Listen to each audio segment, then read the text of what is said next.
So, you may have to wait a little bit to see. One needs to know the whole picture. There's bad karma, there's good karma, there's bij, there's prarabdha karma, that which is waiting in seed form, which is about to fructify, palam mukha. Different stages of the reactions. It's like a person who has a disease. The doctor says you have cancer, but you're fortunate it's just begun. So he may not have all the symptoms of a person who has cancer. It's more developed. A person with developed cancer has got all kinds of symptoms. But the person who's just begun, all the symptoms are not manifest yet. But still he has the disease. So, if he doesn't do anything to counteract it, then he'll also develop all those symptoms of the suffering. So we're all supposed to, it's our natural position, Krishna, Nityasiddha Krishna Prema, Sadhu Kabunai, Shravanadi Shuddhi Chitti Kore Udai. We're all by nature servants of Krishna, lovers of Krishna. We've forgotten temporarily, but that forgetfulness can be removed by hearing from the lips of pure devotees about Krishna. When we hear in that way, then everything changes. If we're fortunate, if we're willing. Of course, if we're not willing, if we refuse to accept, then we take our own consequences. But if we're willing to hear and try to understand and try to carry out Krishna's requests, what does Krishna request? Manmana bhavat bhakto Vajaji mam namaskuru mame vaishasi satyam te pratijane priyosami. Always think of me, become my devotee, worship me, offer your homage unto me, thus you will come to me without fail. I promise you this, because you are my very dear friend. This is Krishna's instruction. It's quite simple. The Krishna consciousness movement is a great opportunity for people all over the world. And as you know, this movement has centers practically everywhere in the world, practically every country, giving an opportunity for people to associate with the devotees who are fully engaged in devotional service. And then people can very easily follow the footsteps of the acharyas, the mahajans, the great souls, how to, just like Arjuna, he's a great soul. You may say he's a kshatriya, he's a fighter, he's a warrior, he's a killer. How can he be a great soul? I thought sadhus or mahatmas, they just sit and meditate and they're always peaceful. But no, Arjuna, although he wasn't peaceful, in one sense, in another sense, he is the most peaceful because he's acting on behalf of Krishna. Krishna told him, now you should tasmad yudhyasva, stand and fight. I want you to stand here and shoot the arrows. So because he carried out Krishna's instruction, he became a great Mahatma. Before that, before he agreed to follow Krishna's instructions, Krishna said, Ashochan nanvashochastam prakyavadam chabhasase gatasams agatasams nanushochanti pandita. You're not a pandit because you're lamenting for what is not worthy of grief. The wise lament neither for the living nor the dead. But Arjuna was, in the beginning, he was lamenting. But he became a great Mahatma because he gave up. Karishe vachanam tava. Now I'm ready to carry out your order. And he did exactly what Krishna said. He became. That's what makes one a Mahatma. Everyone can become a Mahatma if they're willing to do what Krishna says. But if they say no to Krishna, but yes to someone else, then they're not a Mahatma, but they're Duratma. Even if they say yes, it's like Ravana was a great devotee of Shiva, but he's considered an asura, a great demon, a Duratma. It's not difficult just to, because when you associate with those who are happily engaging in Krishna's service, then you see, oh, they're happily engaged in Krishna's service, I can also try it. And then when we try it, we see that it works. It actually brings, I was thinking about it the other day, recently. If someone said, well, how would you compare your life now to what it was before? Well, it's millions of times better. Even though it may appear as though we're having less enjoyable experiences by material calculation. But actually, those so-called material enjoyments are actually not pleasing. They're great sources of misery. But because in the material world, people are nunam pramata kurute vikarma yad indriya pritaya apranoti sarumanye yata atmano yamasanapi kleshita asadeha. Because people in the material world are mad after sense gratification, they're taking things that are not actually pleasing to be pleasing. My spiritual master told a story that he once saw a man who had some chickens, and he used to rip off the head of the chicken and watch the chicken run around with its head cut off, banging into the walls. And the man's child was crying, thinking it was ghastly. And the father said, why are you crying? This is enjoyment, this is fun. So, we can take anything as fun. There's things we won't even mention that are being accepted as good enjoyment. They're not even mentionable. So this is the nature of the material world, that it makes people mad. It turns them into insane people, and they, in that insane state, they think that they're getting pleasure from things that are not actually pleasing to themselves or to God. So that needs to be corrected. Thank you very much. You've been very attentive, and now if there's any questions we can discuss. If anyone would like to bring up any points. What should be our role in worshipping idol at home, visiting holy places, visiting temples? I just want to hear your perspective on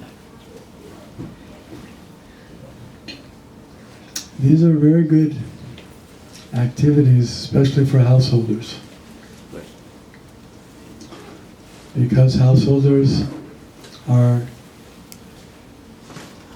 interacting with the material energy.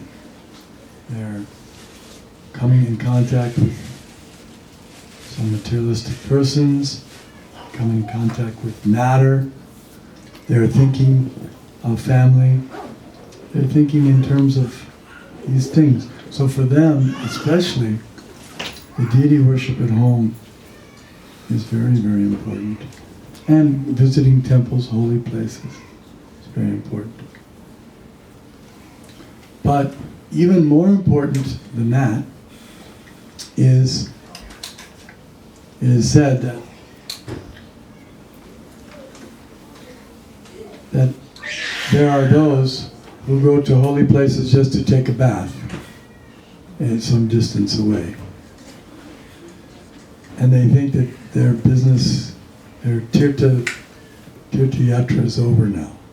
But actually that's not the real purpose. The real purpose of tirtha yatra is to find out the holy men and hear from them. Because the holy men, they can even, when Ganga Mai, when she was asked to come down to earth, you know the story, Bhagirath, he requested her, please come down, purify my ancestors. She said, if I come down, then so many impious people will take bath in my waters, and I'll become overloaded with sins. What about that? And the answer, the benediction was that when the holy people, when the Mahatmas, when they take bath in the Ganga, then they'll clear away all the sins. So, now of course a Mahatma doesn't think that he's more pure than the Ganga. Pavani, she's the purifier. But this is the statement of the scriptures, that means that hearing is so valuable. Mahatma is not to be seen but to be heard. You can't judge a Mahatma by looks. Someone may look like a really Pukka Mahatma, but he may not behave like a Pukka Mahatma. He may not speak like one.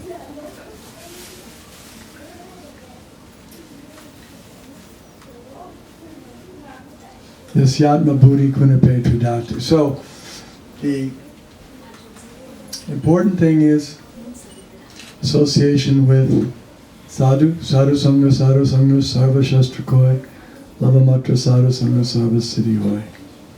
If we get that opportunity to associate with pure Vaishnavas. What is a pure Vaishnava? Srila Rupa Goswami has described that anasaktasya vishayan yataram upayanjita vibandha Krishna sambandhe yukta vairagya muchate. Now, in another verse, he describes pure devotional service is favorable service without any desire for material gain, karma, or jnana, or impersonal speculation. So that is pure devotional service.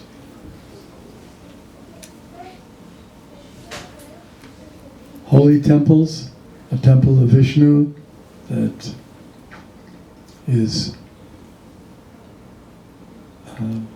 where the Lord is worshipped in the proper way, then to go to such a place is very recommended, and to hear from the sadhus, that is recommended. Then one makes spiritual advancement. But, for example, at home we need to have the deity worship according to the proper principles, because otherwise our habits will become slack. We won't keep clean, we won't sleep, we won't rise at the right time, we won't eat the right things, so many problems will come. But when we're worshiping the deity, there's rules and regulations to be followed, and that will purify us. And we offer our food to the deity. And then Krishna says what type of food he accepts. Patram pushpam palam toyam yome bhaktya prayachati. And then we have arti. And by seeing the form of the Lord, we become purified. By worshipping, archanam. These are the processes of bhakti. So this is bhakti. Going to holy places is padasevanam. It's part of one of the 9 processes of bhakti.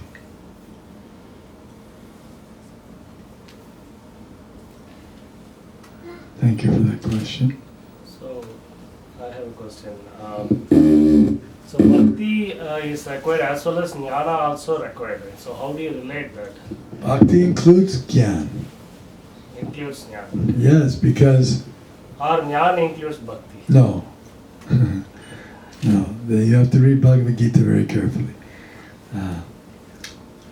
Bhakti includes jnana because bhakti is also called Buddhi Yoga. Buddhi Yoga means yoga, the linking through intelligence. Krishna says at the end of Bhagavad Gita, one who worships this, one who studies this discussion between Arjuna and myself, worships me by his intelligence. And in the Bhagavatam it says, Vasudeve Bhagavati Bhakti Yoga Prayojitaha Janiyat Yasu Vairagyam Jnanam Chayarohitakam. By engaging in devotional service, bhakti, one automatically gets causeless knowledge and detachment from the world. Tesham satata yuktanam bhajatam priti purvakam dadami buddhi yogam tam enamam upiyantite. To those who are constantly devoted and worship me with love, I give the understanding by which they can come to me. So that's bhakti. And then the gyan assists. It's automatically there. How can there be bhakti without knowledge? Because bhakti is only applicable to Krishna, not to anyone else. Puja may be for others, but bhakti is for Krishna. So if one engages in serving Krishna in devotional service, that means he's already come to the conclusion. Vedaischa sarvara aham eva Veda. By all the Vedas, what does Veda mean? Veda means knowledge. And what is the Vedanta, the ultimate stock of knowledge? Vasudeva sarvamiti. He comes to the point that Vasudeva's everything. That's why he's serving Krishna, Vasudeva. That means he's got knowledge. But the bhakti leads, the karmika, what I can say, karmika bhakti, that is related to our material enjoyments. It's not, if we have jnana, then it leads to Krishna bhakti. That's what I understand. Krishna bhakti is not dependent on any other Material thing. Okay. It's not dependent. If one comes to the conclusion of all the Vedas that Krishna or Vasudeva is to be worshipped, then that's perfect knowledge. The Jnanis, the end of their knowledge is Aham Brahmasmi. But Aham Brahmasmi is taught in the first verse of the second chapter, the first instruction of Krishna. Dehi nosmin yata dehe komaram jovanam jara tata dehantara praptir dirastaptaranui. First instruction, you're not this body. And the Jnanis, that's their last instruction. So which knowledge is better? Once you realize you're not the body, then you can really get the real instruction about Krishna, the spiritual world, about service, about the varieties, the pastimes. The Jnanis can't enter into any of that because they're stuck. They think that just to understand I'm not the body, then they think now I'm liberated. And what am I liberated? I don't have to do anything. And then I'm God. That's the Jnanis' mistake. They think I've merged and I become one with God. Tattvamasi, Soham. These are misunderstandings of the Vedas. This is not the correct understanding of the Vedas. That may be accepted in a preliminary stage until one comes to the point of association with sadhus, with Vaishnavas. Then he has to go beyond. Then the knowledge is much greater. That's elementary knowledge. It's better than the karmis, yes. Because the karmis are busy trying to enjoy the material world. But the jnanis are busy trying to give away the material world. But both of them are dealing with the material world. But the Vaishnavas are dealing with Krishna. And the material world is just something that they use in Krishna's service. And then it becomes spiritualized.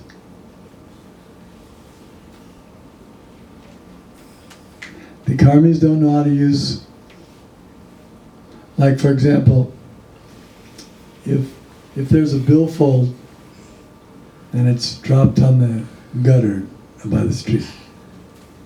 So one person, he comes up, he looks around.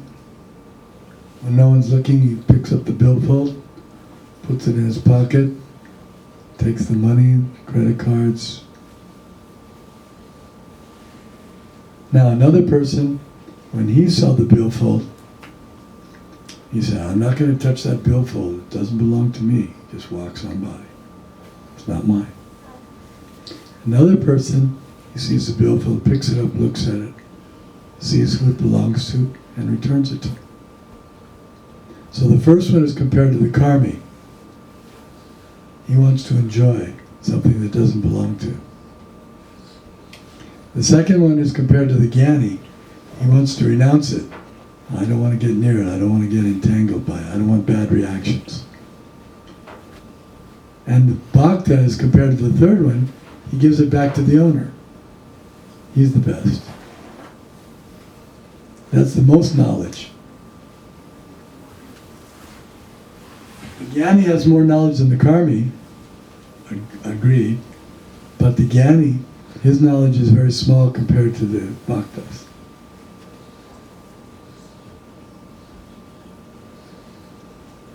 So we do the deity worship as well as we have to read the scriptures also to increase our bhakti as well as jnana.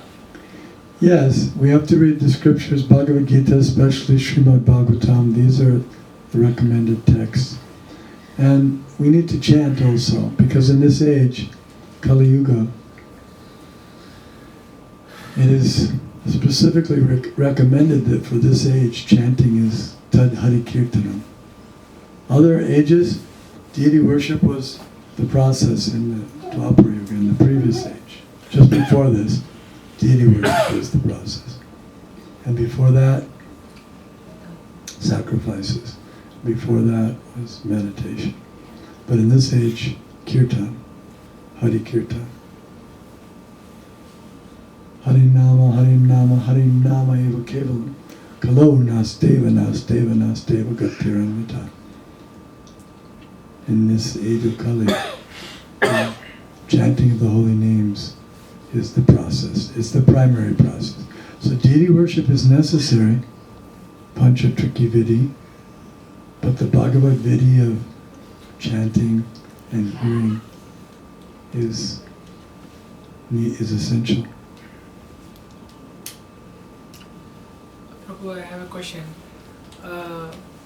Not every human being is blessed with those senses. Some of them cannot hear, or some of them cannot see, or some of them may not be able to hear or chant. So, what is the path for them? What is the path to reach the spiritual space for them? They can engage whatever senses they have functional. If they can't hear with their ears, they can hear by reading, if they can read. That's also hearing. Because you're hearing, by reading, you're hearing what Narad Muni says to Vyasadeva, you're hearing what Vyasadeva says. That's hearing. And if they can't hear or see or speak, they can take prasadam. They can bow down. They can do whatever service they can do. So, however limited one may be, still he can do some service for Krishna. Look at, in Vrindavan, even the animals and the trees and the plants and the inanimate objects are doing service for Krishna. Everyone can serve Krishna. You don't have to have ears and eyes. The stones are quivering in ecstasy when Krishna plays his flute in Vrindavan. That's service.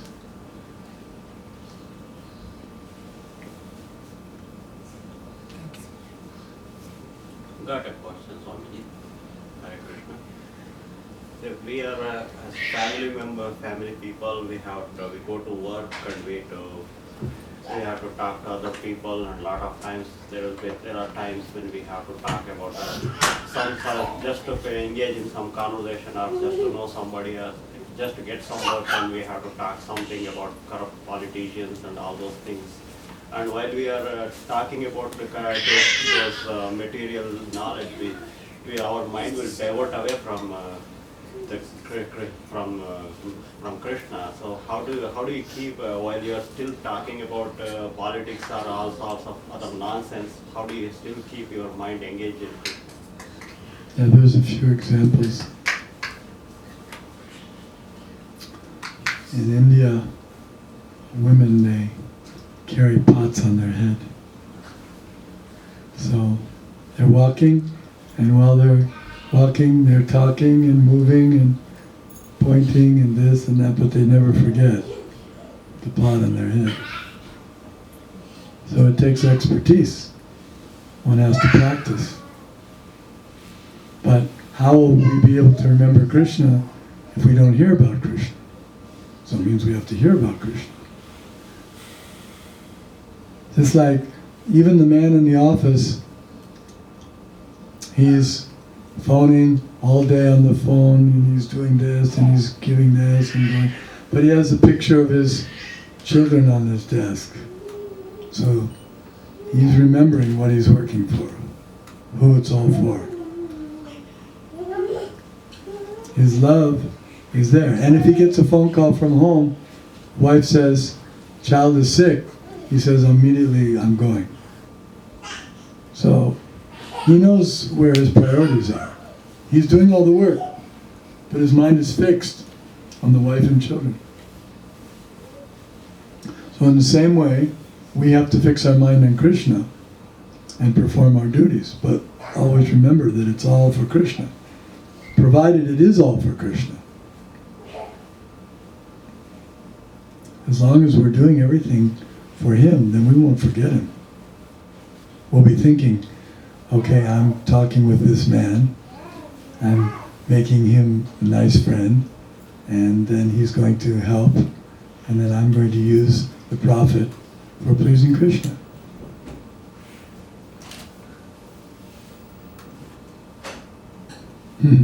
So, there's no, it's just like Arjuna was taught. Krishna told Arjuna, you fight, but at the same time remember me. That may not be such an easy thing, but it's possible. Arjuna did it. He was directly working under Krishna's instruction. So we should think like that. Krishna is giving me directions what to do through the spiritual master. Just like if somebody you trusted came to you and said, Krishna wants you to make a garland and give it to him. So then, if you are confident that this person has spoken with Krishna, and Krishna is giving me this message through him, then your mind would be absorbed. And even if you had to go out and get the flowers, and it was a lot of effort, still, you'd be absorbed in Krishna because you'd know that I'm doing this for Krishna. So therefore, yat karoshi yadashnasi, yat jahosi dadasi yat tapasya sikonte tat karushvam madarpanam. All that you do, all that you offer, all that you give away, as well as all austerities that you may perform, should be done as an offering to me. Everything can be done for Krishna's pleasure.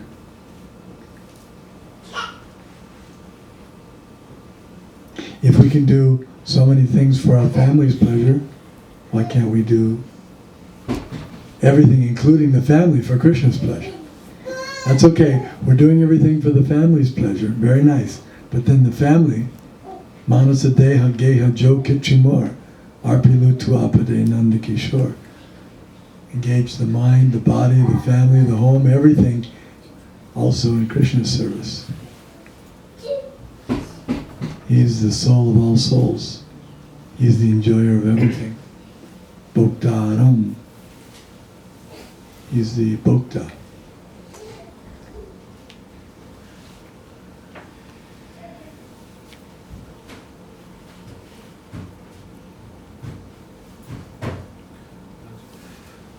Do we need any punya for devotion service, or what is the cause for devotion service? Anyone to become devotee? Because by nature we're all devotees. We've just forgotten. So it's everyone's right to engage in devotional service. It's everyone's nature to be engaged in devotional service. Nobody's excluded. Even Krishna says in Bhagavad Gita, even if you're considered to be the most sinful of all sinners, when you are situated in the boat of transcendental knowledge, then you can easily cross over the ocean of material existence. So anyone who can get in that boat of transcendental knowledge, and we can get in that boat by chanting Hare Krishna, Krishna Krishna, Hare Hare, Hare Rama, Rama Rama, Hare Hare. Get in the boat of transcendental knowledge, Vidyavaru Jivanam, and all your punya has just increased billions of fold by chanting. We can sit around and speculate how to be pious for many millions of lifetimes, but if we engage actually in bhakti and chanting, then we become pious, more than pious. Wipes away all the past karma.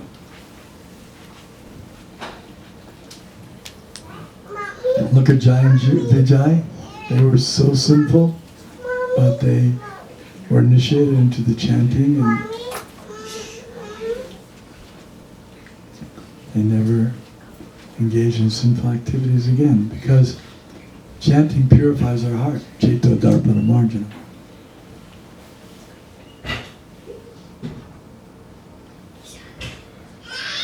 Nothing's required to bring you to that point.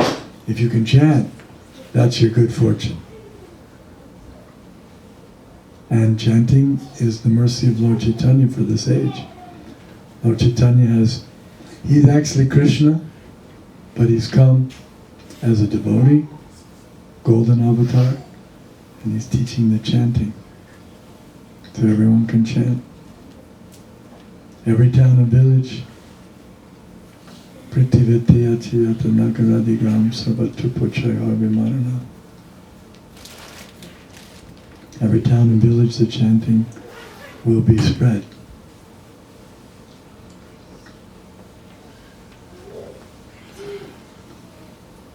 Any other points?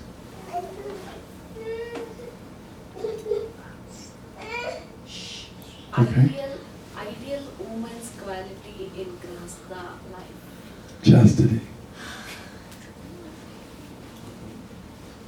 Yeah, chaste. That's the most important thing. Because if she's not chaste, she may be a good cook, but it doesn't matter. She may be very beautiful, but if she's not chaste, she may have so many other characteristics, but if she's not chaste, then everything is ruined. That's Vedic, giving you Vedic culture. So that's why the women, the most famous women in the Vedic culture are the chaste wives, isn't it? Sati, and Sita. These are the great women. That is their special way, and from that chastity, they get everything. Look at Gandhari. She became the greatest tapasvini. She became a great yogini. She even chastised Krishna. She became so powerful by her chastity. So, of course, chastity is almost a thing of the past. This is Kali Yuga.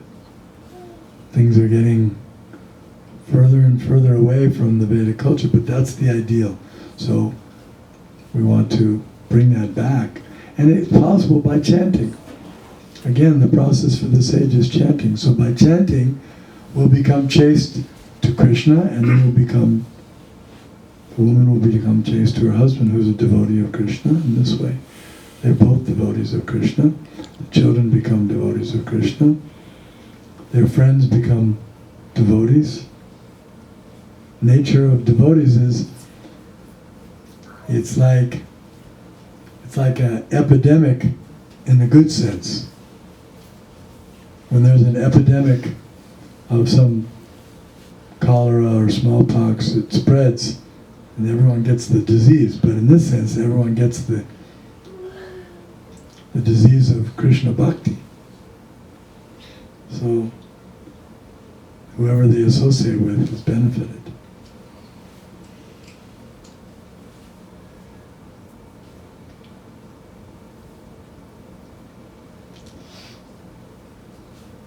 Okay. So maybe have a little kirtan. Here's some.